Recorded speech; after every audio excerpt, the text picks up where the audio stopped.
తెలంగాణలో పోలీస్ రాజ్యం నడుస్తోందన్నారు మాజీ మంత్రి జగదీష్ రెడ్డి. ప్రజల నుంచి వస్తున్న ప్రశ్నలకు ప్రభుత్వం సమాధానం చెప్పలేక పోలీసులను అడ్డుపెట్టుకుని పాలన సాగిస్తున్నారని ఆయన విమర్శించారు.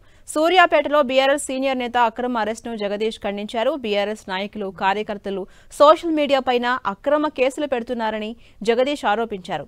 యూరియా లైన్ వీడియో తీసిపెట్టినా కేసులు పెట్టడం దుర్మార్గమన్నారు జగదీష్. ఇక కేసులకు భయపడమని, ప్రభుత్వం హామీలు నెరవేర్చే వరకు తమ పోరాటం కొనసాగుతుందని జగదీష్ రెడ్డి స్పష్టం చేశారు.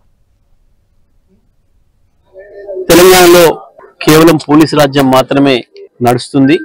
ప్రత్యేకించి నల్గొండ జిల్లాలో ఇక్కడ ఉన్న మంత్రులు రైతులకు నీళ్లు ఇవ్వలేక, కరెంట్ ఇవ్వలేక, ఎరువులు ఇవ్వలేక, ప్రజల నుంచి వస్తున్న ప్రశ్నలకు సమాధానాలు చెప్పలేక కేవలం పోలీసులను అడ్డం పెట్టుకొని పరిపాలన చేస్తున్నారు.